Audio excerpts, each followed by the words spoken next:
perspective. Welcome to the Principles Australia series on Aboriginal Perspectives.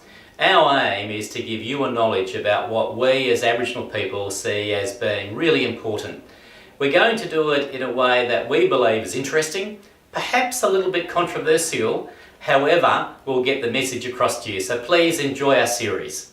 Thank you. Robert, welcome to our first module of Aboriginal Perspectives. Can you tell us a bit about yourself? Thanks very much, Aggie. Certainly, look, I'm a Martu man from Jigalong in Western Australia, which is in the Murchison-Gascoyne area.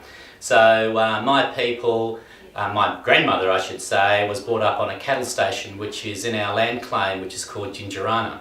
Now, you might notice that I talked immediately about my family. This is the way that we as Aboriginal people usually introduce ourselves. Non-Aboriginal people usually introduce themselves by talking about their jobs. In other words, I'm the principal consultant for Principles Australia and talking about that background rather than their family. So when you talk with and meet Aboriginal people, what we love to do is to find out more about you.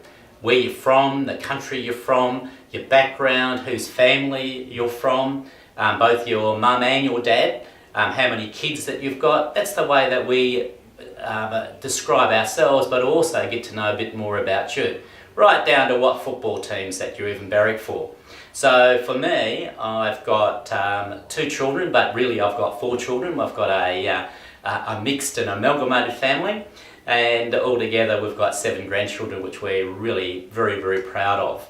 I've got four brothers and sisters. We've got 4 siblings in the family, 3 brothers and sisters and myself, and that makes up my family group. But my larger family are many hundreds of people. So when I go out to places like the Central Desert, I usually have family out there, and they'll call me uncle because I've got lots of nephews and so on there. But they're not nephews in a non-Aboriginal sense, because they would have to be your brothers and sisters.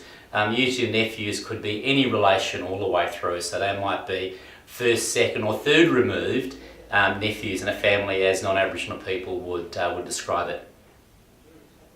Bob, how Aboriginal are you? That's a really interesting question, isn't it? And I think we'll have a really good series with Mark Rose coming up talking specifically about Aboriginality.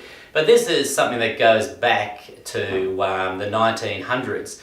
Where many Aboriginal people were taken away from their families and placed into institutions. Those people, of course, known as the stolen generation. What governments used to do is they used to go through and tell us how Aboriginal we were. By that I mean if there was an Aboriginal mother and an Aboriginal father, a person would be known as a full-blood. Aboriginal mother and a non-Aboriginal father, a half-blood or half-caste, quarter-caste and so on. And if you were a quarter caste or more, you were taken away. If you were less than quarter caste, you were deemed as being a white Australian. So we don't talk about how Aboriginal are you anymore, even though some really old people might say that. They describe someone as a full blood. It's really quite inappropriate. An Aboriginal person is an Aboriginal person. We link to the land. We see ourselves as being a very strong part of this nation and our country. Unlike non-Aboriginal people, we don't see ourselves as owning country, we see the country as owning us. We are very much a part of it, we're custodians of the areas that we grew up in. Our stories, our dreaming is about the important areas that we need to ensure are in place. And by that I mean certain areas we should be at certain times of the year because that's where we're going to get our food from. Moving to other areas so that first area can rejuvenate. So all of those stories are really important to us. And you might say, but Bob, do you still live in your country? No, I don't anymore. I've been living in Perth since I was a kid because my mother was a part of that stolen generation and so too was my grandmother. But I still feel very linked to my community back at Jigalong and Gingerana. I still feel very linked to the station that I grew up on, which is a part of our traditional country. So that's what Aboriginal means to me, and it means that means the same thing to many Aboriginal people across Australia. We are not the same people. We are all Aboriginal, all Torres Strait Islanders. Now I'll use the word Aboriginal often. I don't like the word Indigenous, and nor do many people do. And I should be saying Aboriginal and Torres Strait Islanders, but I tend to say Aboriginal, which I see as being here in the mainland Australia, being inclusive of Torres Strait Islanders. When I'm in my country, we just talk about Māori people. Māori people mean Aboriginal people, so if there's a Noongar in my country, we just refer them as a Māori person, not as a Noongar person. So it's the way my culture operates. And there are many differences in Aboriginal culture across Australia, and there are many similarities. I'm amazed at the number of words that are the same across the different languages. And I won't go into which words they are at the moment. But that's what Aboriginality means to me. I'm Aboriginal because my family says I am, my country says I am, and I say I am. So that's what being Aboriginal means. Bob, don't really Aboriginal people live in the desert? Yeah, that's a pretty interesting one, isn't it? Do Aboriginal people only live in the desert, and do you have to be Aboriginal to be in the desert, or are people in the desert the only Aboriginal people?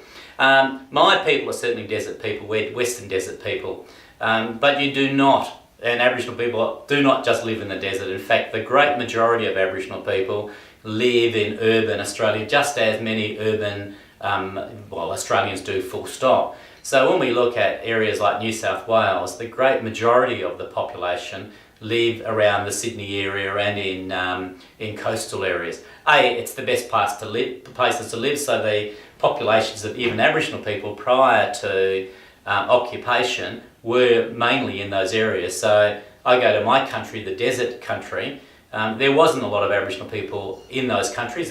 We were certainly there, but certainly not as populated as the areas in the coastal fringes where, of course, people came in and occupied, and our major cities are today.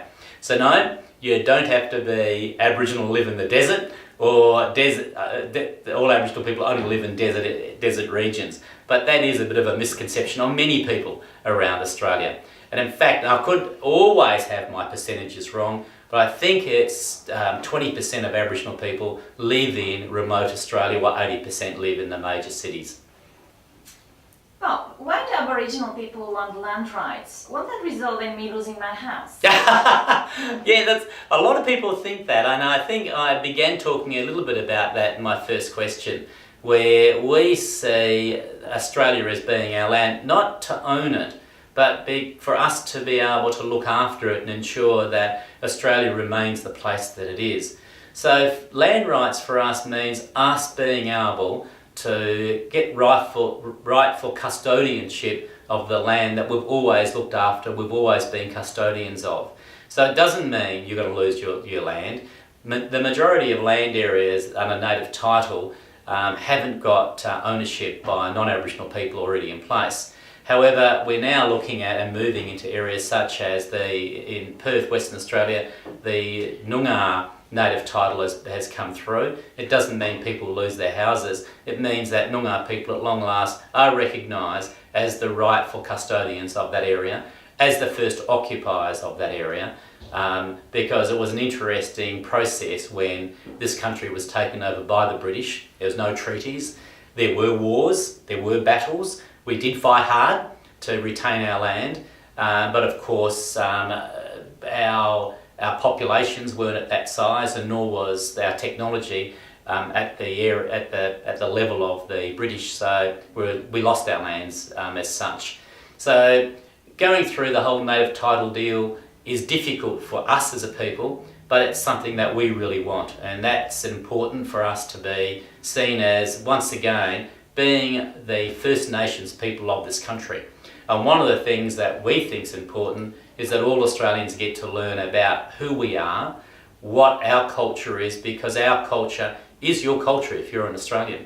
And that's going to be the part of our series that we're providing each and every one of you at PAI the background to, so that you feel more comfortable in dealing with us as Aboriginal people, and you understand us as being a part of your culture as well.